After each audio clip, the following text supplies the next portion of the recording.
There we go. And so we're just letting people gather for another minute or two. Hi, everybody.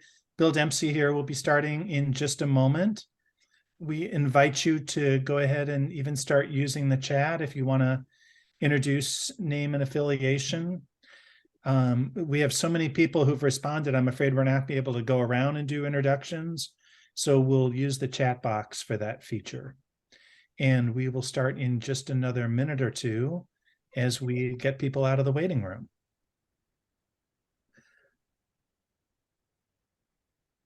And what we're seeing here are some of the evidence of the work that we're going to be highlighting as part of this strategy session.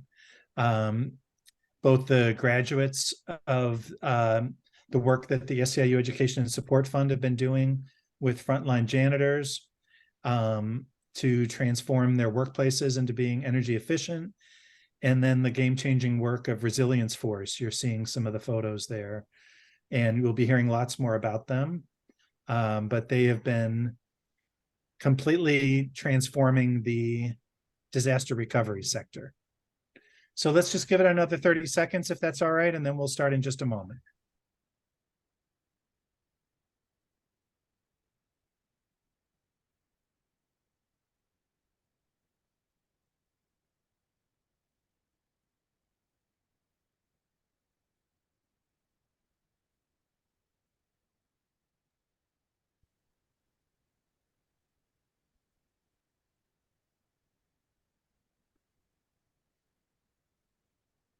All right, I'm going to look for a cue from my colleague Tara here just to see, do we have the waiting room? I'm glad we waited to get Shona in here. She's an all-star. Look at all these all-stars who are joining. This is really amazing. Thank you all so much for opening up your schedule for the set of workers and their stories that we're going to be focusing on today.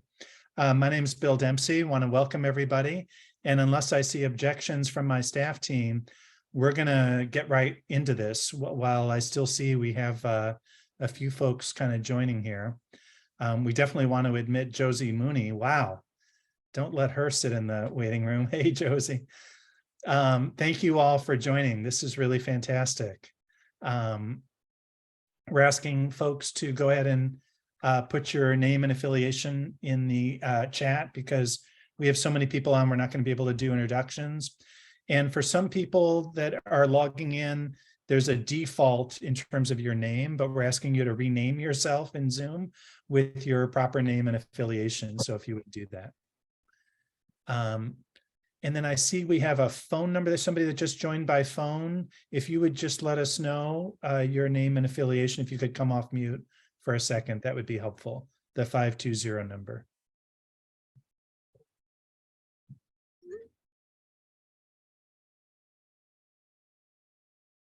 All right, well, we're going to trust that that's going to work. Well, thank you all so much. I do see we do have a couple other folks still coming in from the waiting room, but we want to make the best use of our time. So we're going to jump right in.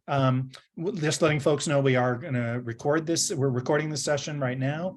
We want to make sure that we're able to keep a record of some of the tremendous stories we're going to hear today. Asking you to please chime in using the chat with any questions as we go through this. We'll keep an eye on that to get you into this discussion.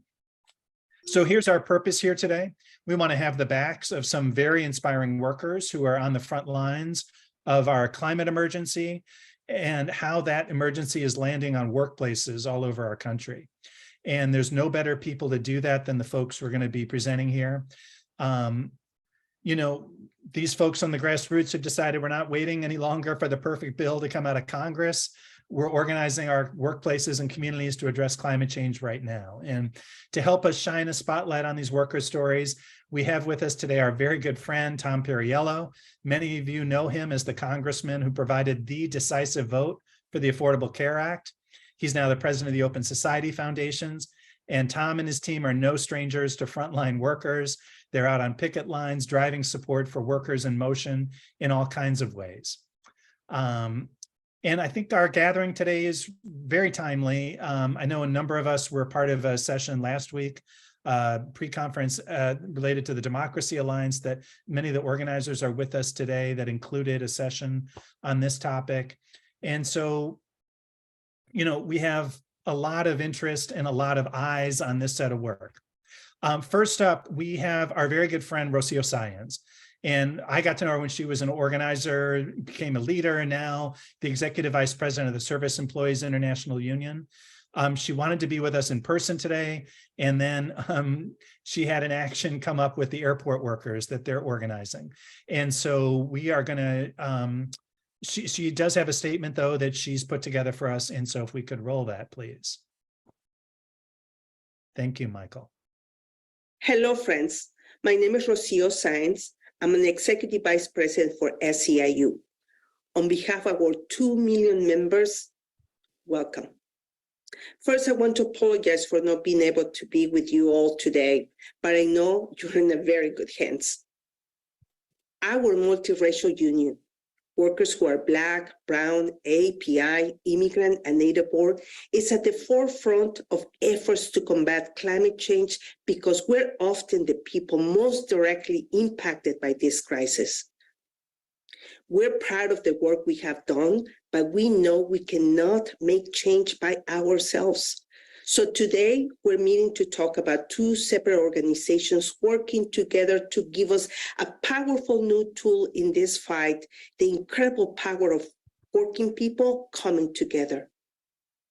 The first organization is the SEIU Education and Support Fund, which trains janitors to make our cities' skylines greener, building by building. Together with the U.S. Green Building Council, SEIU partner training funds have already certified more than 1,000 green janitors, first in California and now expanding to Denver, Portland, Minneapolis, and Chicago. Second, Resilient Force organizes disaster restoration workers to win better conditions. These are the migrant workers who do the grueling, poorly paid, and often toxic work of cleaning up entire towns after hurricanes, fires, floods, and tornadoes. Both organizations, in their own way, offer a way for labor and climate advocates to work together. And both organizations have a proven track record of success. Now more than ever, this effort must be expanded to reach more working people. I believe we can empower workers throughout this country to build a worker-centered, racially just, climate-friendly economy that benefits all of us, not just the wealthy few. Over the next hour, you will be hearing from both organizations. Enjoy the conversation. Then let's take action together for our sake and for the sake of future generations. Thank you, and I look forward to working together. Fantastic. Well, as many of us know who have been with Rocio, she's somebody who's always taking action and showing up. And we're thrilled that SEIU co-sponsored our event today, along with the Ford Foundation, Open Society Foundations, Amalgamated Foundation, and lots more who are on with us today. We're going to move right into the action here. And so I mentioned that Tom Perriello is a former congressman, head of the Open Society Foundations, who is the person that's been at the forefront of the issues that we're talking about here today. I also want to really welcome Kirsten Hollibird, who's here, the executive director of the SEIU Education and Support Fund. Many of us have come to be familiar with something called the care economy. And a few years ago, that was an unfamiliar word. It was Kirsten Hollibird working with iJinPoo, working with a whole set of organizers who have made it common sense now that, of course, we have a care economy. And that happened through the leadership of the SEIU Education and Support Fund, working with a lot of partners. And now they're applying that same kind of model to this work around property services and making them energy resilient. Joining Kirsten is Magda Astudillo, and she is a leader in SEIU Local 105, a member of the Service Employees Union there in Denver. She's also a graduate of the program we're going to be talking about today, and they'll be sharing more about their work and the ripple effects on janitors and the power building that they're doing to transform workplaces. We also want to appreciate Luis Ponce, who's the research director for SEIU Local 105 there in Colorado. He'll be providing interpretive help, so thank you for that. We also want to welcome our friends at Resilience Force. And the founder and executive director is Saket Soni, who's here, along with our friend Joel Salazar. And I've been working closely with them for quite some time now. And I won't, spoil the story. You need to hear it directly from Joel in terms of what he's been through on the front lines of this, and then the vital role that Resilience Force has played in lifting up Joel and many, many thousands of workers just like him who have been on the front lines of cleaning up disasters, facing wage theft and some of the worst conditions you can imagine. With that, I want to get our leader, Tom Perriello, into this, the executive director of Open Society Foundations, the president and former member, the U.S. House of Representatives. He has been our champion for workers and change makers organizing all over our country. And Tom, could I have you kick us off? Sure, Bill. I'm none of those things. I appreciate it, but I get to write the checks for someone else's money for the people that are actually the leaders in the front line. And it's an honor to do so. And it's an honor to be here today with people that I admire so much, including yourself and Kirsten, including Saket and Joel and others. And it's a really exciting time. I think we've put some significant wins on the board that have worker protections in them.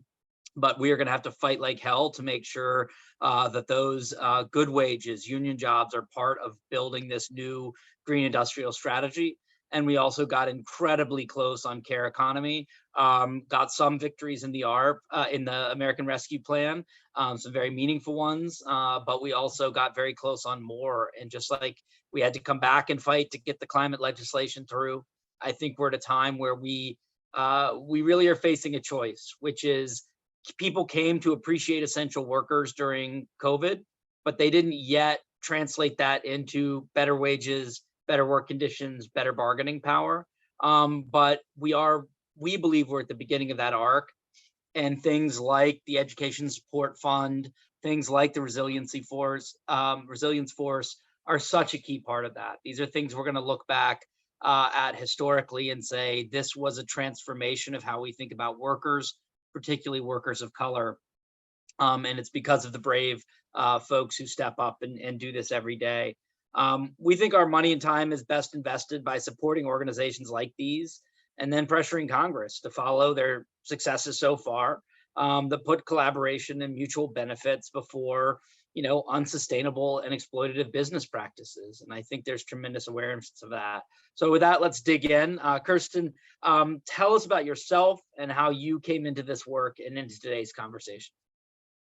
Thanks so much, Tom. Really appreciate it, and I appreciate the framing. And thanks to all of you for being here this afternoon, this morning, depending on where you are.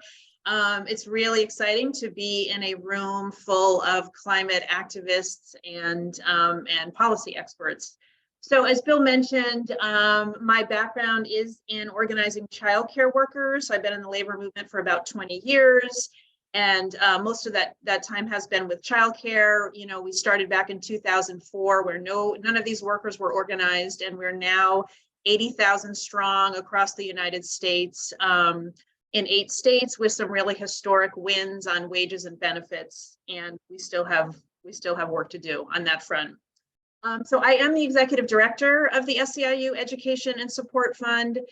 We shorten it for ESF. So ESF is an independent national 501c3.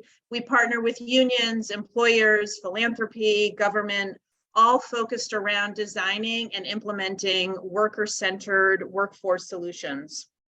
So really excited to be here today to share one of our innovative programs. So this is a program where frontline workers are actively combating the climate crisis while also building worker power. So here's what we're doing on the ground to make the change that we want to see happen, as Tom alluded to. So our Green Janitors Education Program engages building cleaners as everyday environmental justice warriors. Their work helps to limit waste in the buildings, decarbonize the buildings, and also reduce water usage at work. The green janitors bring an indispensable workforce to this table, along with another key stakeholder of employers who are business owners and also the contractors who own these janitorial companies. The participants of the Green Janitors program are also very much committed to an economy, the just transition economy, where sustainability not only looks at climate, but also integrates racial and economic equity into the framing of that. So thank you, and really glad to be here. Well, I think that has been one of the biggest changes. If you think back to, say, the cap and trade fight 12 years ago, there was not a racial equity component. It was a much more neoliberal approach. Seeing this worker center approach that really came out of labor union and climate groups coming together with racial equity groups. And I think that's such a victory, the one we're going to have to keep winning. Why did it feel so important to you for the Green Janitors to address climate concerns specifically, Kirsten? Yeah, so the workers that we work with at ESF, the majority of them are immigrant workers and women and people of color, a lot of women of color, and a lot of SEIU members as well, obviously. And these folks are increasingly experiencing the impacts of our climate crisis. We know this. Many live in environmental justice communities. They experience a disproportionate impact of the climate crisis and the impact on their homes, their communities, their families, and the safety. And as you will hear from Resilience Force, they're also experiencing the crisis firsthand as responders to the natural disasters that are resulting from the climate change. Well, thanks for providing the segue to one of the heroes that walks among us. Saket, tell us more about the work of Resilience Force and how you're empowering essential workers while also addressing these broader issues of injustice and climate change.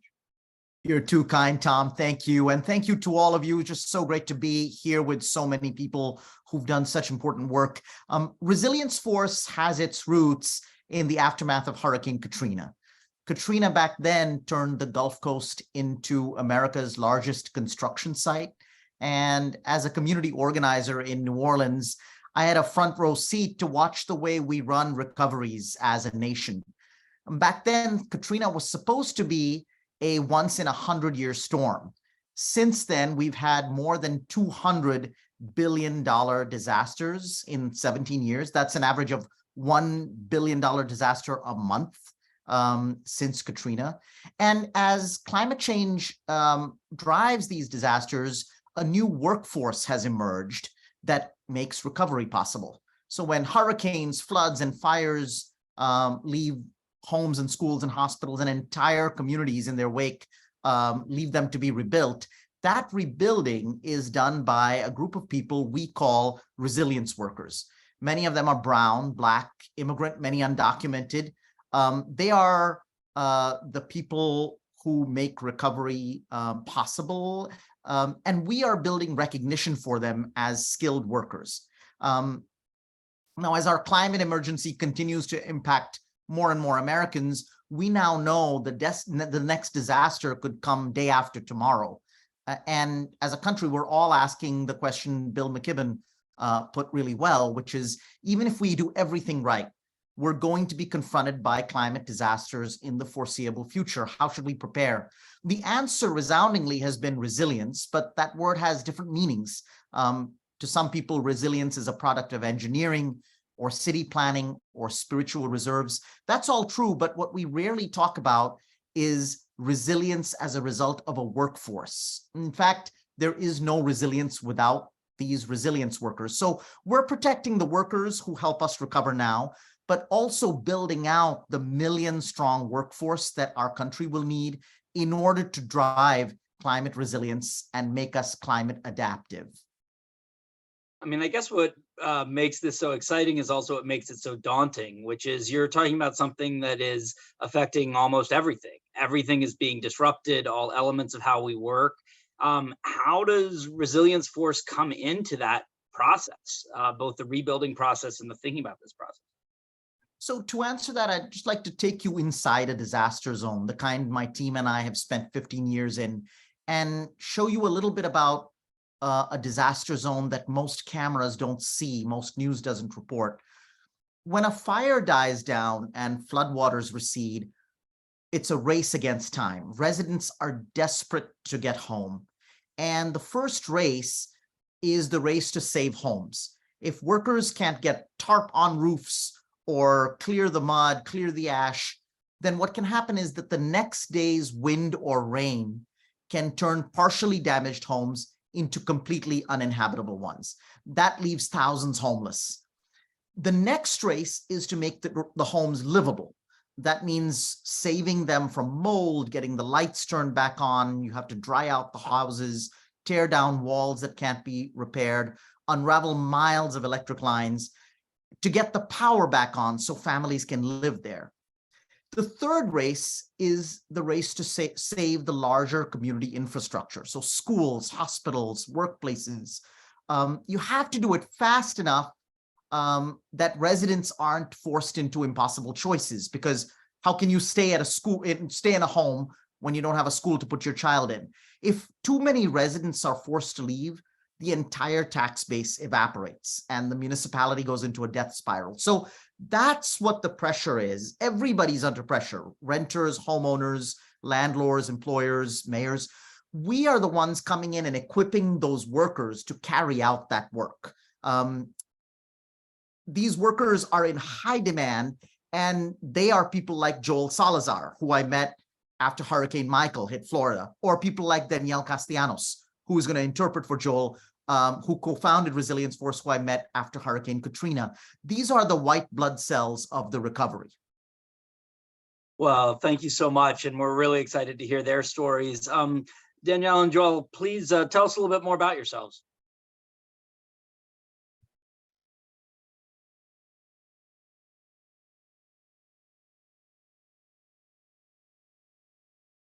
I think we're not hearing you yet. I think we're going to need you to unmute.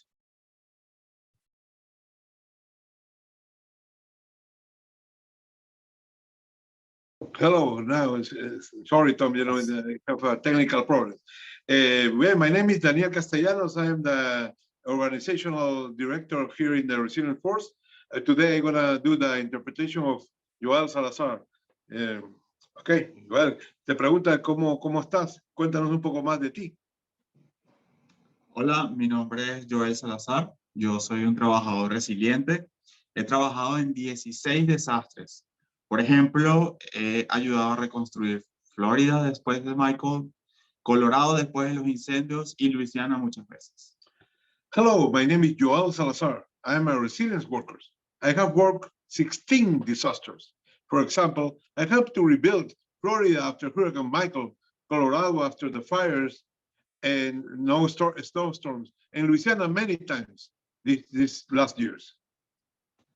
The resilience workforce has been invisible to most until Resilience Force sort of turned a light on this. Tell us about your experience with the resilience workforce. Pongo una pregunta. Bueno, pregunta para Joel es, esta fuerza laboral ha sido invisible para la mayoría hasta que Resilience Force encendió las luces. Cuéntanos un poco más sobre esta fuerza laboral. En este momento somos una fuerza laboral migrante y transitoria. Somos en gran parte indocumentados. Muchos somos de Centroamérica y de Suramérica. Los trabajadores que nacieron en Estados Unidos a menudo son morenos, son negros, pobres y de zonas rurales. Muchos trabajadores nacidos en los Estados Unidos estaban desempleados antes del desastre y vieron en esta industria una oportunidad de conseguir trabajo. Right now, we are a migrant transitory workforce. We are largely undocumented, many from South and Central America. If workers are US born, they are often brown or black, and poor and rural. Many US born workers were unemployed before the disaster, and so that this industry has a chance to get a job. Hacemos nuestro trabajo en condiciones horribles. Los trabajadores viven en sus carros, en los estacionamientos de Home Depot, se lavan con botellas de agua, los contratistas les pagan terriblemente, si es que les llegan a pagar. Carecen de protecciones básicas, se caen de los techos, se rompen las costillas, sus pulmones se vuelven negros por el modo tóxico y todo esto con el fin de ayudar. We do our work in horrible conditions. Workers live in their cars in Home Depot parking lot. They wash themselves with water bottles. Contractors pay them terrible if they pay them at all. No? They lack the most basic protections. They fall off roof and break their limbs. Their lungs turn black from toxic smoke only because they want to help. Durante los 15 años, estos últimos 15 años, estos trabajadores se han convertido en los glóbulos blancos de los Estados Unidos. Viajan de tormentas a inundación, de huracán a fuego. Cuando nos reunimos con nuevos trabajadores, siempre preguntamos en cuántos desastres han trabajado. Muchos me dicen que 5, 10, 15 o más desastres. Over the last 15 years, these workers have become American white blood cells. They travel from storms to flood, to hurricane to fire. When we meet with workers, we ask, the first question we ask is, how many disasters you have worked? And many say, I work 5, I work 10, 15 or more. They are very experienced guys.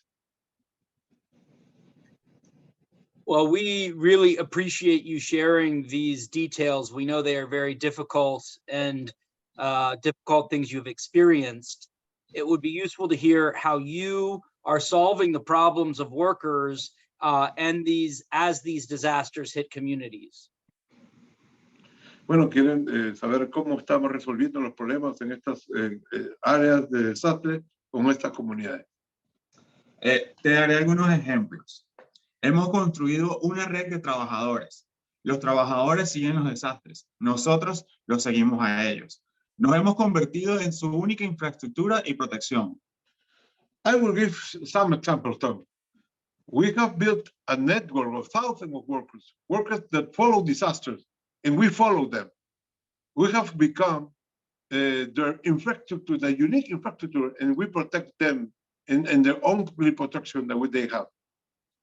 A través de nuestros entrenamientos pilotos, capacitamos a trabajadores para que puedan construir una fuerza laboral que sea calificada. Through our pilot trainings, we train workers so we can build a skilled workforce.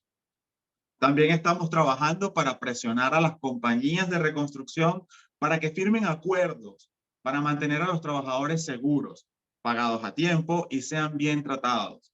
Muchas de estas corporaciones son propiedades de grandes empresas de inversión privada. Yo me he reunido con sus directorios para presionarlos, para que me aseguren de que los trabajadores van a recibir un buen trato. We are also working to push companies to sign agreements to keep these workers safe, paid on time and treated well. Many of these companies are owned by private investment companies, and I have met with their boards to push them to make sure workers get treated well. También trabajamos para ayudar a dueños de casa que no tienen seguro. Mucha de esta gente en pobreza no puede pagar las reparaciones.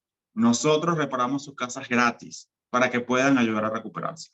We also do work for help the uninsured who cannot pay their repairs. So many people in poverty cannot afford repairs, and we repair for them for free, so we can recover them. So they can recover. Sorry.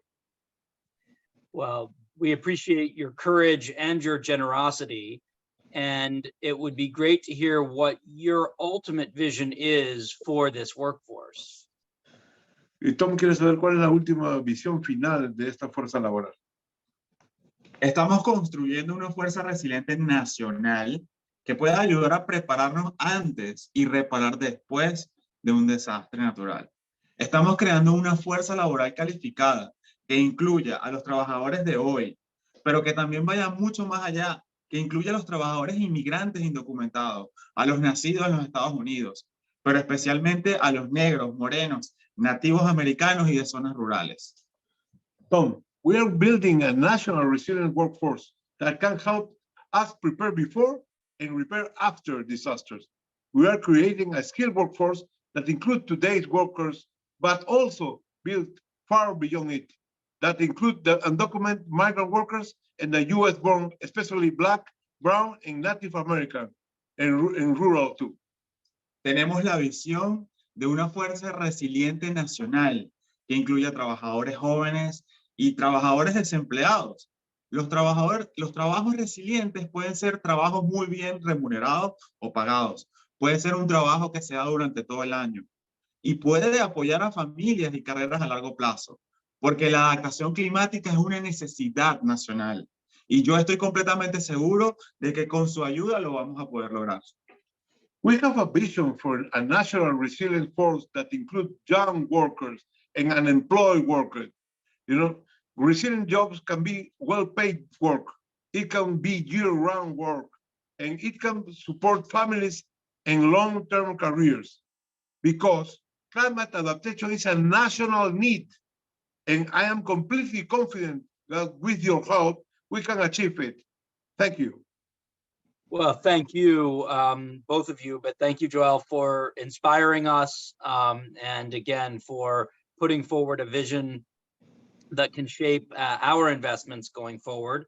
And with that, I would like to switch over to Magda to hear about the ways that the Green Janitors Program allows workers to take back some of that power by providing an entry point into the climate response for janitorial workers at work, at home, and in the community. Magda? Yes, and I'm Luis Ponce. I'm going to be interpreting for our member Magda. So Magda, go ahead. Buenas tardes a todos.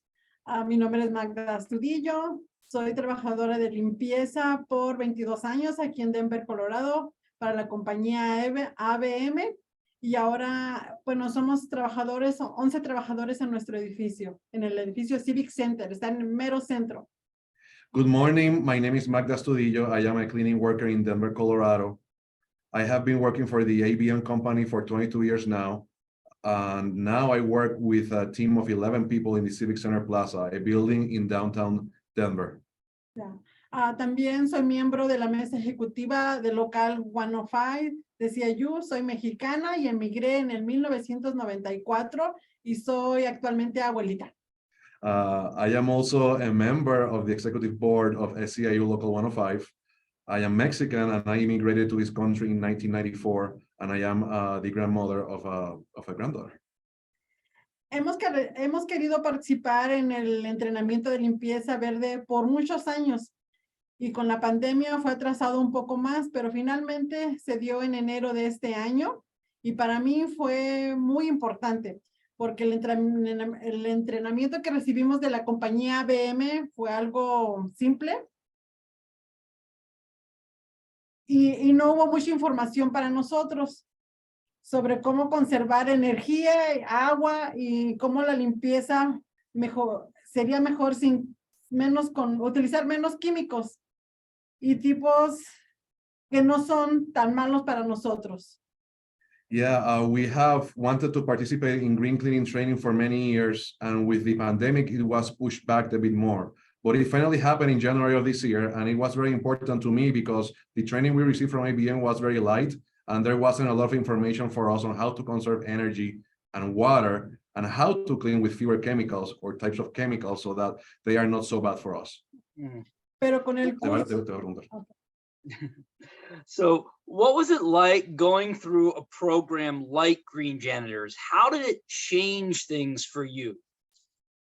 Te pregunto, ¿cómo fue el programa Green Janitors? ¿Qué cambió para usted? Para mí, la parte del curso que más me impactó fueron los químicos, porque son menos tóxicos para que evitar enfermedades o alergias. También antes del Green, había varios inquilinos en el edificio que dejaban encendidas las luces toda la noche, los cargadores de los celulares, las computadoras, y ahora ha habido ese cambio que los apagan, los desconectan, y finalmente el edificio también volvió al compost. Pero con el curso de limpieza verde ahora podemos ayudar con el medio ambiente y el ahorro de la energía para que todo el edificio sea más verde, porque somos los ojos, oídos del edificio. Es decir, que pasamos por todo el edificio diariamente, miramos y escuchamos todas las cosas que pueden mejorar. With the green cleaning course, we can now help with the environment and save energy so that the whole building is greener, because we are the eyes and ears of the building. That is, we go through the whole building daily and look and we listen to all the things that can be improved. For me, the part of the course that impacted me the most was knowing which are the least toxic chemicals in order to avoid illnesses or allergies. Also, before the green janitorial program, there were several tenants in the building who were leaving their lights on all night and their cell phone charges connected, and now they turn them off and disconnect them. Finally, the building also brought back the compost. Nos graduamos como Green Janitors en una ceremonia en febrero. Desde entonces he visto que estamos limpiando con más precaución, estamos leyendo las hojas del CDC, de todos los químicos antes de usarlos y buscamos la mejor manera para mezclarlos. Nos ayuda a sentirnos más saludables y evitar problemas de salud con alergias. También ahora en casa pido a mi familia que conservemos la energía. Es mejor para la tierra, el ambiente y también nos ayuda a ahorrar más dinero. We graduated as green janitors at a ceremony in February. Since then, I have seen that we are cleaning with more caution. We are reading the SDS sheets of all the chemicals before using them. I'm looking for the best way to mix them. It helps us feel healthier and avoid health problems such as allergies. Also, now at home, I ask my family to conserve energy. It's better for the earth, the environment, and it also helps us save money. Well, it's so great to hear that you have safer conditions at work, but it's also exciting to see you bringing that knowledge from the workplace into the home. It's a very powerful example. Thank you, Magda. And Kirsten, to you, what's the process like in terms of building buy-in around the green janitors?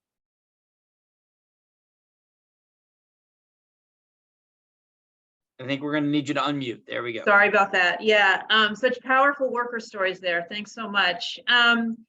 So what I love about the Green Janitors program, or one of the things, is that everybody wins. You know, our buildings are greener, janitors are feeling empowered as climate activists around sustainability, and also employers benefit because they are incentivized by participating in these programs as they get points for their LEED building certification process.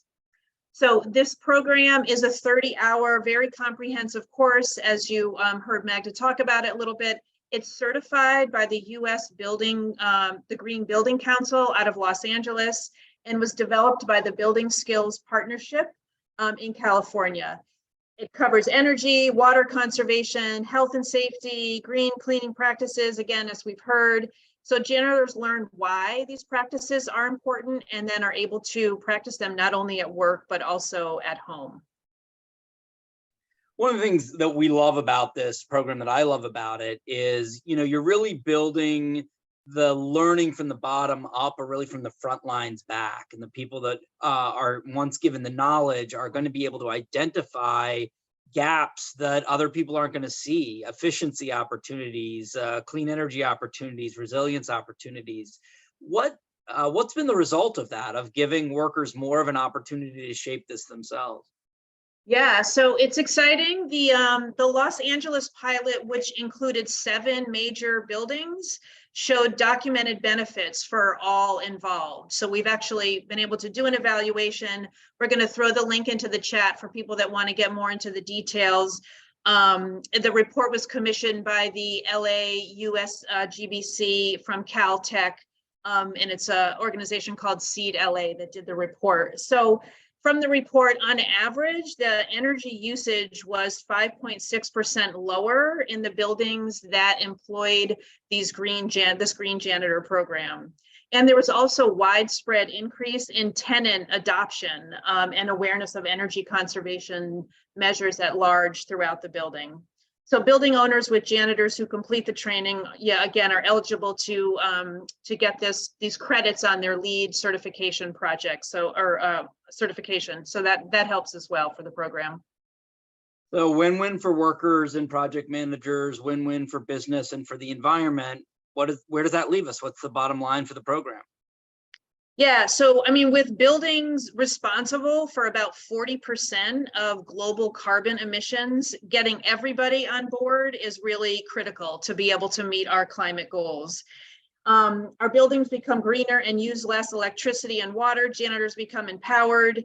And since the initial pilots in LA, the Building Skills Partnership has actually graduated 1,000 green janitors so far across California.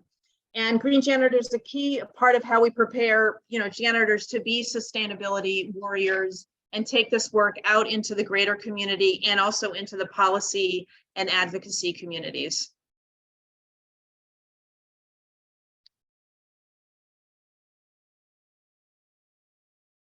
Sorry. So Saket, I want to come over to you for a second. What I really want to ask about is whether there's some connection between your color coordination levels of your library and your dedication to Resilience Force, but instead I'll keep it focused here on the topic at hand, which is to connect this back to building power and shifting power. What about this model speaks to that level of power shifting? And again, I think we'll need you to unmute. I'm sorry about that. Yeah, absolutely, Tom. We're trying to solve a set of interlocking problems that have life or death stakes for communities, all in the face of the climate crisis. The first problem is, sure, the workforce is mistreated. We're trying to correct that, but also the workforce is missing. The resilience workforce does exist now, but as heroic and skilled as workers like Joelle are, there just aren't enough of them.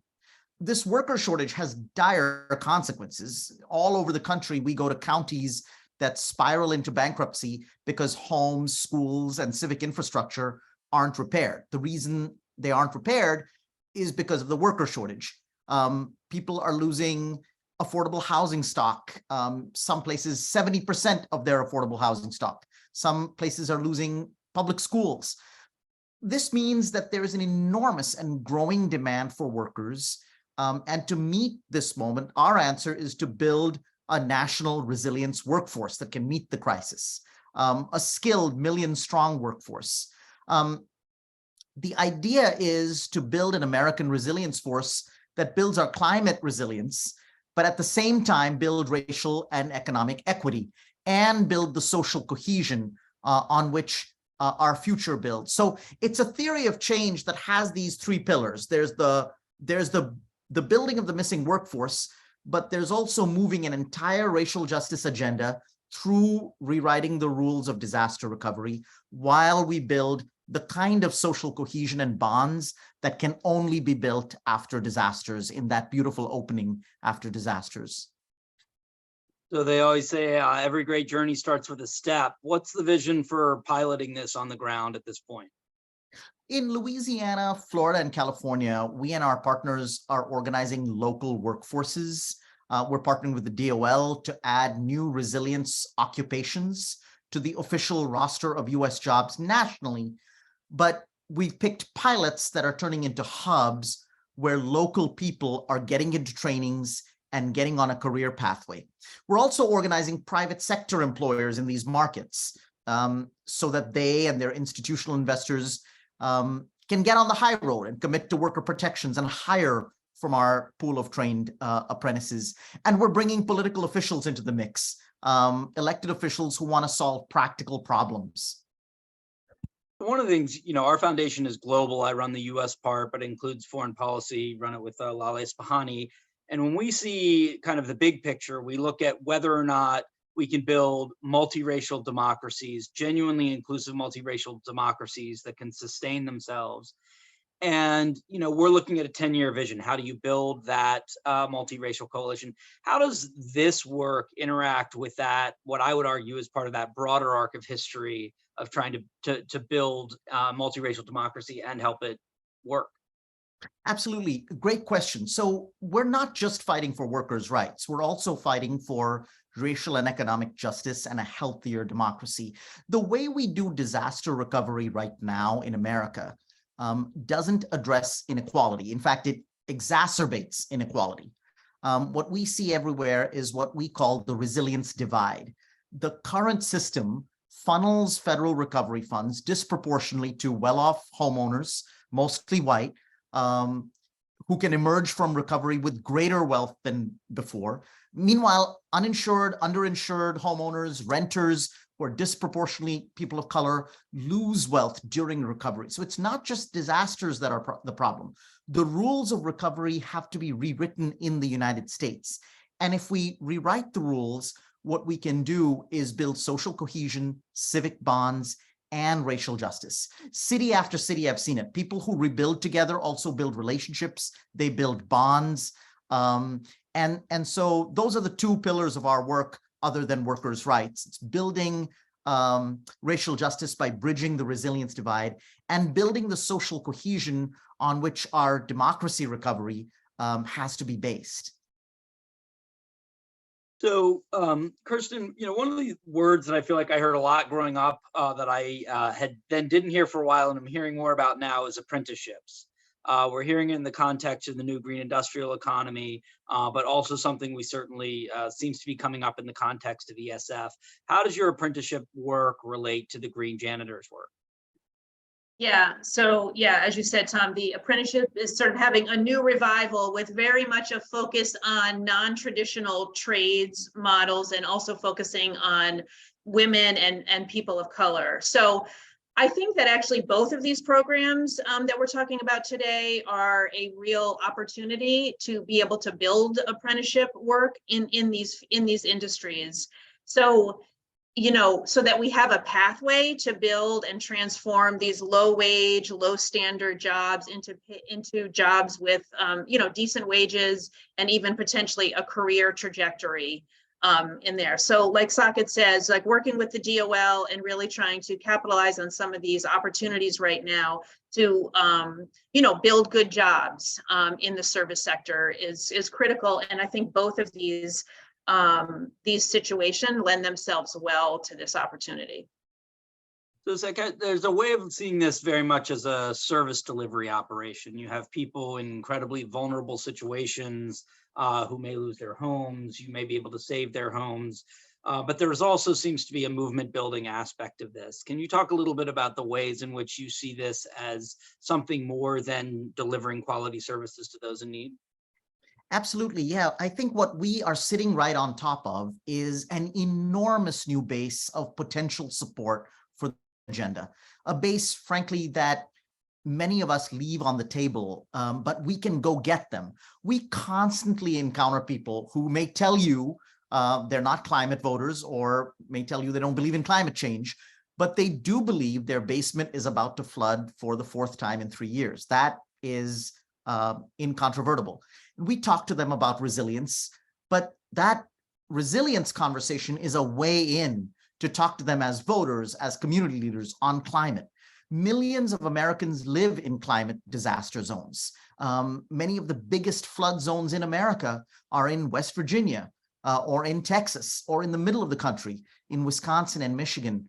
And that means millions of voters are thinking about resilience. And we should be poised to recruit them. If we don't, somebody else will. Well, I think this is going to be a good opportunity for us to open it up to questions. People can come in or go in the chat. I mean, I think what we're looking at here is that we have a set of interlocking social problems, and trying to address them in the old ways isn't going to work, and trying to address them one by one is not going to work. We see an intersection of a rise of radical inequality, both economic inequality and inequality of power. We see the enormous effects of climate change. We see the broader issues of having to rebuild American competitiveness and similar things around the world. So many different issues that are coming together that I think have undermined not just the cohesion of the country and of communities, but of people's dignity.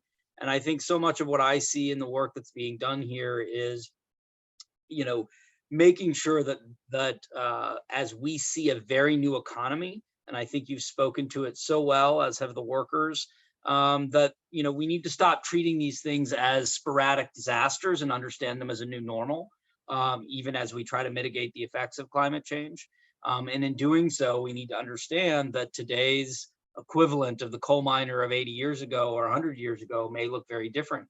And I think we see that in the care economy conversations. I think we see that certainly in the green climate conversations as well. So we're going to do a final circle back to each organization to find out how the participants on today's call can support their work and what events are upcoming. And I think with that, Bill, am I throwing it back to you?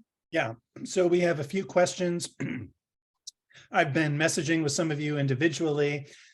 First of all, just a couple quick things to highlight. We have on, I want to recognize Jorge Madrid, who's on. When he was at the Energy Foundation, he was an early supporter of this work. And we're really grateful, Jorge, for you taking the risk capital to put that behind the work of the Education Support Fund. Also want to recognize, I see we have Dr. Sekou is on from Rock United, that has also just been a fearless organizer of workers and raising standards in workplaces. So we want to thank you, Sekou, for being on as well. Also, just a third thing, you know, one of the things that Saket and his team mentioned it was the complicated finances backing this industry, the disaster recovery sector, excuse me. And Laura Campos, who was on from Nathan Cummings, has been one of the very first supporters of the private equity stakeholder project that has partnered with Resilience Force to figure out how to get private equity to be accountable to workers. And I don't know, Laura, if I can put you on the spot, if you can come off mute, or if I don't, we might have to do that. If I could ask Tara to maybe just take Laura off mute, but we just want to thank you, Laura, for, again, being the risk person, taking the risk to support a new project that had new insight. It's Laura Campos, Tara. And if you had any reflections on your support of that work and seeing how it's partnered up with Resilience Force has made a tremendous difference, because it's hard enough doing what Resilience Force is doing without also having to figure out what is a private equity company and how do you get inside of them.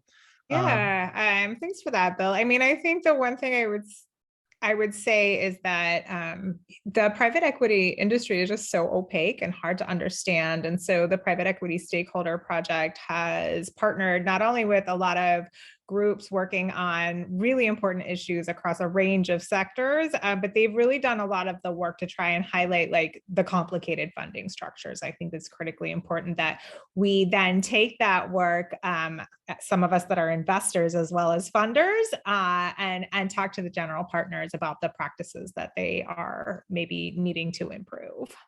Yeah.